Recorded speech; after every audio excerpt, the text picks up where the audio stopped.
Gagawa na ng paraan itong si Mokang para magharap ang mag-amang si Ramon at Tanggol. Labis namang nasaktan itong si Mokang na makita niyang nakapusas itong si Tanggol na kinuyog sa mga lispo. Hindi matanggap ni Mokang sa kanyang sarili na siya ang dahilan sa pagkakulong ni Tanggol.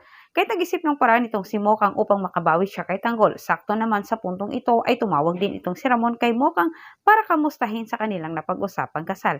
At habang nagsasalita naman itong si Ramon sa kabilang banda patungkol ito sa kanilang kasal ay hindi naman makasagot ng diretsahan itong si Mokang dahil inisip niya ang kalagayan ni Tanggol.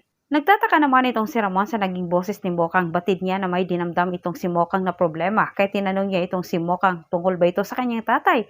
Dahil akala naman ni Ramon biglang nagbago ang isip ni Mokang, ngunit ang sinabi naman ni Mokang kay Ramon na ang problema umano niya ay tungkol sa kanyang kaibigan itong si Tanggol. Siya umano ang dahilan kung bakit nahuli ito ng mga lispo.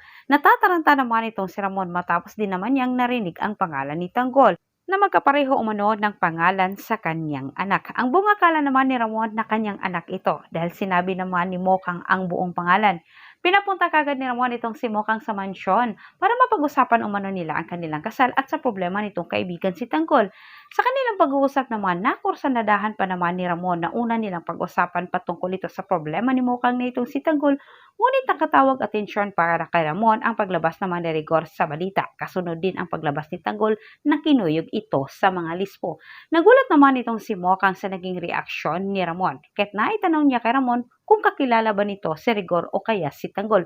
Ngunit dahil maingat naman itong si Ramon na mabunyag ang kanyang totoong pagkatao, iniwasan niyang sagutin itong si Mokang. Kahit itinanggi ni Ramon na kilala niya itong si Rigor, pero itong si Mokang hindi makatakas itong si David. Sinamantala naman ni Mokang ang pagkakataon na lumabas sa balita itong si Tanggol at Rigor. Sinabi ni Mokang kay Ramon na kilala umano niya itong si Rigor at ang kaibigang binata na hawak sa mga lispo. Ikwinento naman ni Mokang kay Ramon na si Rigor umano mismo ang walang arawang tumira sa kanyang kaibigan at muntikan na itong nawala sa mundo.